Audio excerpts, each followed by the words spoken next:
నా పేరు మోహన్, ఎక్స్ఎమ్మెల్యే తిరుపతి. మేము యూనివర్సిటీలో స్టూడెంట్ లీడర్ ఎన్నికైంది కూడా ఆయన ప్యానల్లోనే. అప్పటి నుంచి కూడా ఆయన లీడర్షిప్ క్వాలిటీస్ ఉన్నాయి.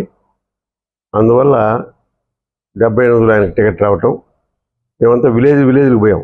స్టూడెంట్స్ అంతా పోయి ఆయన క్యాన్వాస్ చేయటం, ఆయన విజయం సాధించటం.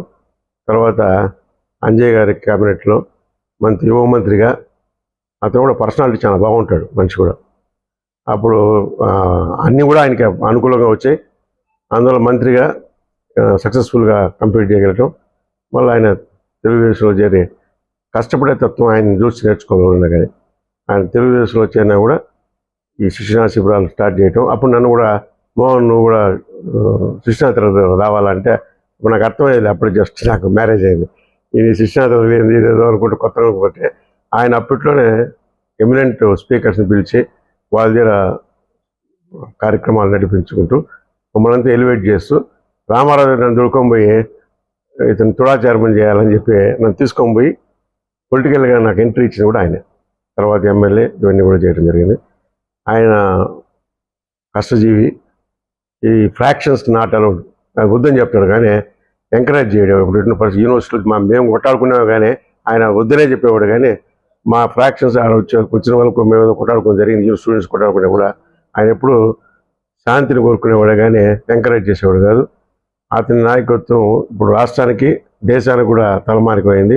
అతను చేసినటువంటి ఈ కొత్త కార్యక్రమాలన్నీ కూడా మన రాష్ట్రం కాదు ఇతర రాష్ట్రాలు కూడా ఫాలో చేసినటువంటి నాయకత్వం, మన ప్రధానమంత్రి కూడా పొగడటం, ఇవన్నీ కూడా మనం ఆయన నాయకత్వ పటంకి నిదర్శనం మనం చేస్తున్నాం. గొడవలు అంటున్నారు, ఎలాంటి గొడవలు చేశారు? కాలేజ్ యూనివర్సిటీలో బాగా గొడవలు చేసాం. ఎలాంటి గొడవలు సార్? కత్తిపోటు పొడుచుకున్నాడు, అంత గలాలు చేసాం మేమైతే. అంటే ఆయన వద్దునేవాడు. అంటే మాకు అప్పుడు ఎంగేజ్ కదా, తప్పదు. అది గలాటాలు చేసి మళ్ళా సబ్సిడీ అయ్యి మళ్ళీ శాంతి కమిటీని ఒకటేసి మళ్ళీ అందరినీ కూర్చోబెట్టి ఇంక గలాట జరగకూడదు అని చెప్పి ఆయన కూడా దాని ముందుంటాడు. అందులో ఆ తర్వాత ఆయన మళ్ళీ ఎమ్మెల్యేగా నిలబడటం మంచి అప్పుడు మేమంతా ఆయన్ని కాంగ్రెస్ వెంకటరావు కాంగ్రెస్ తీసుకునేది ఏదైనా అంటే నీకంతా తెలియదు, నాకు అన్నీ తెలిసి నేను మొత్తం తిరిగాను కాన్స్టిట్యున్సీ అంతా. మనం కాంగ్రెస్ అయితే మొగ్గు చూపుతారు, ఎస్సీలు అంతా కూడా బీసీలు అంతా కాంగ్రెస్ కోసం ఆయన అప్పట్లో చాలా తెలివి ప్రదర్శించి కాంగ్రెస్ తీసుకున్నాడు. కాంగ్రెస్ అందువల్ల చెప్పినట్టు పెద్దలు దేవస్థానం చెప్పినట్టు జనదాదాలు చాలా పవర్ఫుల్గా ఉండేది. అప్పుడు అటువంటి ఓడించగలిగినాడంటే ఇటు ముందు చూపు. అందువల్లనే గెలిచి ఎమ్మెల్యే గెలవగలిగాడు. అతను యూనివర్సిటీ పరిస్థితి ఎలా ఉంది? ఆయన అప్పుడు మేము కూర్చొని మాట్లాడుకున్నాం. ఆయన పిలిపిస్తే మమ్మల్ని మాట్లాడించేవాడు, అందరిని అడిగేవాడు. చేశారు మా డిపార్ట్మెంటల్ ప్రోగ్రామ్స్ అన్నీ అడిగేవాడు. అంతా బాగా చొరవగా అతను చొరవ చూపించిన వల్లనే మేమంతా ఆయన కింద నాయకత్వాన్ని యాక్సెప్ట్ చేయగలిగినాం. అందువల్ల ఆయన చెప్పినట్టు మేము సెక్రటరీగా, ఆ తర్వాత ఆయన ప్యానల్లోనే మళ్ళీ చైర్మన్ అయినాడు. అప్పటికి ఆయన ఎమ్మెల్యే అయిపోయాడు. మళ్ళీ మంత్రి అయినాడు. అప్పుడు యంగ్స్టర్స్ రాజశేఖర రెడ్డి, ఈయన కృష్ణమూర్తి, చంద్రబాబు యంగ్టర్ పాలిటీషియన్స్ అప్పట్లో 78, 79, 83 మధ్యలో. అది మళ్ళీ అంచెలంచెలుగా ముఖ్యమంత్రి స్థాయికి చేరి ప్రధానమంత్రిని నియమించే స్థాయికి ఎదిగినాడంటే తెలుగుడుగా మనకందరికీ కూడా గర్వకారణం. ఆయన పుట్టినరోజు సందర్భంగా శుభాకాంక్షలు తెలియజేస్తూ ఇంకెన్నో పుట్టినరోజు జరుపుకోవాలని చెప్పి మనస్ఫూర్తి కోరుకుంటూ. దేవసేన నాయుడు చంద్రబాబు గారు ఫైనల్ ఇయర్లో ఉండేటప్పుడు నేను ఫస్ట్ ఇయర్లో ఉండేవాడిని. అప్పటి నుండి కూడా 1978 ఎలక్షన్ వరకు మేము ఒకటిగా డిపార్ట్మెంట్లో వర్క్ చేశాము. అతను ఈరోజు అందరూ చెప్పుకునేది విజనరీ చంద్రబాబు నాయుడు గారు అని అంటారు. ఆ విజనరీ అనేది ఆయన జన్మభూమితో స్టార్ట్ చేశాడు. ఒక స్టూడెంట్ లీడర్గా, ఒక స్టూడెంట్గా వాళ్ళ విలేజ్కి రోడ్డు వేయించడం, క్లాస్మేట్స్ స్కూల్లో స్టూడెంట్స్ని తీసుకొని పోయి తర్వాత వాళ్ళ విలేజ్లో కొందరిని మొబిలైజ్ చేసి రోడ్డు వేయించగలగడం అది చాలా గొప్ప అవకాశము. అదే అతని జీవితంలో చాలా చోట్ల ఉపయోగపడింది. మంత్రిగా ఉండేటప్పుడు కానీ ఆ జన్మభూమి కార్యక్రమాలు పెట్టడము, క్లీను గ్రీను అనేది ఇలాంటివన్నీ డెవలప్ చేయడము, అతనికి ఒక ఎంప్లాయ్మెంట్ క్రియేట్ చేద్దాము, ఇన్వెస్ట్మెంట్ని తీసుకొని వద్దాము, వీలైనంత వెల్త్ని పెంచుదాము, అంత ఆతృత, అంత కమిట్మెంటు ఇంకా ఎవరిలోనూ చూడడానికి ఈ ఈ ఇప్పటికి కూడా ఇండియాలో ఆ రేంజ్లో ఉండే ఒక అడ్మినిస్ట్రేషన్లో చీఫ్ మినిస్టర్గా ఉండే వాళ్ళలో లేదు. అతను ఏ పని చేసినా, నిజానికి రోల్స్ రాయిస్ కంపెనీలో ఒక లోగో ఉంది, small things makes perfection, but perfection is not a small thing. ఇతను ఒక రోడ్డు వేస్తారు, ఒక బ్రిడ్జి కడతారు, బ్రిడ్జి కింద చాలా డర్టీగా ఉండేది, ఇతను వచ్చిన తర్వాత ఒక సుందరమైన ఉద్యానవనంగా మార్చేశాడు. ఎక్కడ చూసినా ఆహ్లాదకరంగా ఉంటుంది. మీరు వైజాగ్లో వెళ్ళి చూసినా, అటు విజయవాడలో వెళ్ళి చూసినా, తిరుపతిలో వెళ్ళి చూసినా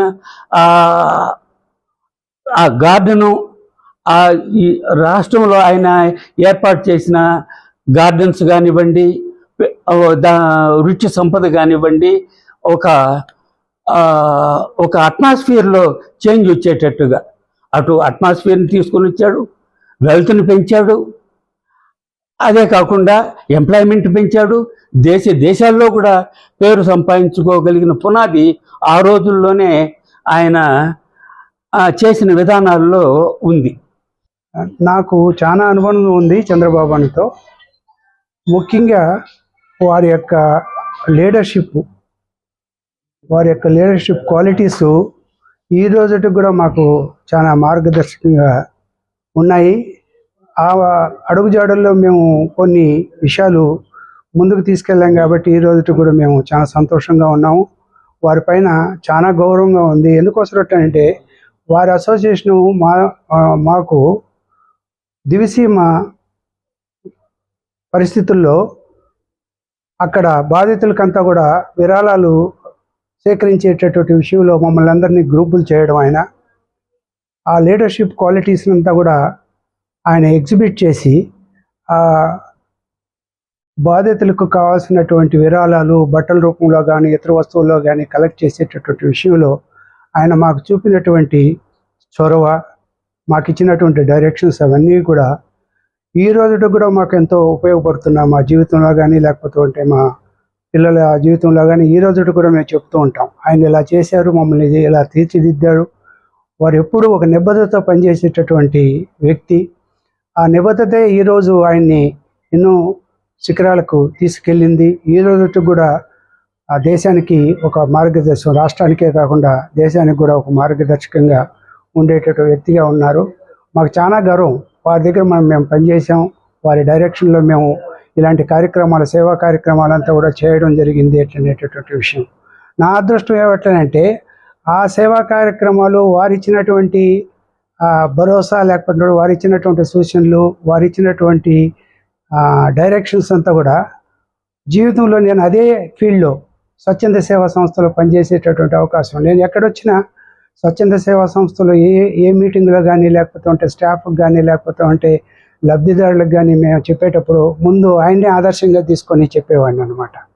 కాబట్టి ఇలాంటి అవకాశం వారు కల్పించారు కాబట్టి ఆయనకి జన్మదిన శుభాకాంక్షలు తెలియజేస్తూ వారికి అన్నిదా మేము కృతజ్ఞతను తెలియజేస్తున్నాను. ఇలాగే వారి ఆశీస్సులు మాకు భవిష్యత్తులో కూడా ఉండాలనేటటువంటి విషయాన్ని ఇందుమూలంగా తెలియజేస్తున్నాను. నా పేరు D Subrahmanyam Naidu, alias D S Naidu. అది పెద్ద ఉప్పరపల్లె, ఇక్కడికి 100 కిలోమీటర్స్ ఉంటుంది. నేను 75-76లో పరిచయం అయినాను సార్కి. ఇంటి ఇక్కడ కాఫీ సెంటర్ ఉంటుంది, ఇందాక చెప్పారు, అక్కడ కలిసేవాళ్ళము. మళ్ళీ యూనివర్సిటీకి వచ్చిన తర్వాత యూనివర్సిటీ రాజకీయాలతో మా కలయిక కొంచెం ఎక్కువ స్ట్రాంగ్, ఎక్కువ టైం కూడా నేనే స్పెండ్ చేసినట్టు అనిపిస్తుండదు. సో మీకు అంటే కొన్ని చెప్పాలి, అన్నీ చెప్పలేం కదా. ఆయన విధానం ఎట్లా ఉంటుందంటే ఎన్నికలు ఎక్కువ జరుగుతూ ఉండేది. మోహన్ కూడా క్యాండిడేట్, మేము కూడా క్లాసులో కంటెస్ట్ చేస్తూ ఉన్నాము. ఒక చోటికి వెళ్ళాలి, వాహనం లేదు. లక్ష్మీనారాయణ అని ఒక ఆయన ఉన్నాడు. అంటే లక్ష్మీనారాయణ మీకు తెలుసు కదా, ఆయనకు ఒక్కడికే స్కూటర్ ఉంది, చిన్నది, విజయ్ పుష్పక్. ఒకరోజు వచ్చినాడు, తలుపు తట్టినాడు ఉదయం 6 గంటలకి. నేను బయట ఉంటాను రా అన్నాడు. వెళ్ళాను. స్కూటర్ తీసుకొని రా అన్నాడు. సరే ఆయన కీస్ ఇచ్చినాడు. స్కూటర్ ఆయన తోలడు. నన్ను అడిగాడు, నువ్వు నాకు సరిగా రాదు అన్నా. వస్తుంది కానీ ఎక్కువ అన్నాడు. సో వెనకాల కూర్చున్నాడు. పోవలసిన చోటికి వెళ్ళాలనే దాంట్లో వెళ్ళాలి, ఎటో ఒకటి వెళ్ళాలి, స్కూటర్ నువ్వు తోలాలా, నేను కూర్చోవాలా, పోవాలన్నా. సరే పోయినామా, ఆ పని చేసుకున్నాడు. ఎన్నికలు కాబట్టి ఇంకేం ఎక్కువ మాట్లాడదు, వచ్చేసినాం. సో ఆ కూర్చోవడానికి ఆయనకి ఆ స్కూటర్ చిన్నది, నామోచి ఫీల్ అవుతాడు. నువ్వు తోలు అంటాడు. నాకు రాదంటే కూడా వస్తుంది, నువ్వు ఎక్కువ అంటాడు. So then coming to second one, Kalyani dam రిజర్వాయర్కి వెళ్ళాం ఇద్దరమే. చాలాసార్లు నన్ను కార్లో తీసుకెళ్తాడు. ఈవెన్ మినిస్టర్ అయినా కూడా ఎక్కడన్నా మేము ఆయన వచ్చాడంటే మేము చూడబోతాము. సరే అందరూ వెళ్ళిపోయినాక నువ్వు ఉండు, పని ఉండదు అంటాడు. వెళ్ళేవాళ్ళం. 77 గుర్తుంది, కళ్యాణి డామ్ రిజర్వాయర్కి వెళ్ళాం. వెంగళరావు గారు ఉన్నారు. ఈ జిల్లాలో ఒక ప్రముఖ నాయకుడిని పట్టుకున్నాడు. నాకు వెంగళరావు గారిని పరిచయం చేయింటాడు. ఆ నాయకుడు ఒక చిన్న పిల్లోని చూసినట్టు చూస్తాడు ఈయన్ని. కొంచెం అనీజీగా కూడా, ఎందుకే మీకు అంతా ఏం పని మీకు అని కూడా అంటాడు. సరే అనేసి ఆయన పాటికి ఆయన విన్నాడు. అప్పుడు సెక్యూరిటీ ఏం లేదు, ఎదురుగానే కూర్చో ఉన్నాడు ఒక రూమ్లో వెంగళరావు గారు. నాకు కూడా కోపం వచ్చింది. నేను పరిచయం చేయమని అడిగితే దాని కింద రాద్ధాంతం చేస్తాడని నేను చేయి పట్టుకొని లాక్కొని లోపలికి వెళ్ళి వెళ్తే ఒక మామూలు బిల్ల జవాన్ మాత్రమే ఉన్నాడు. అడ్డ పెడితే కూడా నువ్వు ఉండేయా, ఆయన స్టూడెంట్ లీడరు, మేము పోవచ్చు కానీ పోయినాం. పరిచయం చేసిన వెంగళరావు గారికి. ఆయన కూర్చోమన్నాడు, నేను కూర్చున్నా, ఆయన కూర్చోలేదు. అంటే పాలిటిక్స్లో ఆయన ముందుకు పోవాలని ఒక ఉంది కాబట్టి ఆయన కూర్చోలేదు. సరే ఇంత లోపల డ్యామ్ ఓపెన్ చేసేదానికి పిలిచారు, ఆయన వెళ్ళాడు, మేము వచ్చేసాం. నాకు అందరికీ ఎవరో కారు ఇచ్చేవాడు, కారులోనే వెళ్ళేవాళ్ళం. ఎక్కడికి వెళ్ళినా కూడా ఆయనే తెప్పించేవాడు. తర్వాత టికెట్ వచ్చింది, కాంగ్రెస్ టికెట్. కాఫీ సెంటర్ కాడి నుంచి బయలుదేరాం. నీ దగ్గర ఎంత ఉంది డబ్బులు అన్నాడు. 40 రూపీస్ ఉంది, డీజిల్ పోయింది అన్నాడు. వచ్చాను. వెళ్ళేటప్పుడు ఒక వ్యక్తిని కలవాలనుకున్నాం. 1 గంట వెయిట్ చేయించినాడు ఆయన. ఫస్ట్ ఎవరిని ఓటు అడగదలుచుకున్నామో 1 గంట వెయిట్ చేయించినాడు. నిల్చుకొనే ఉన్నాడు.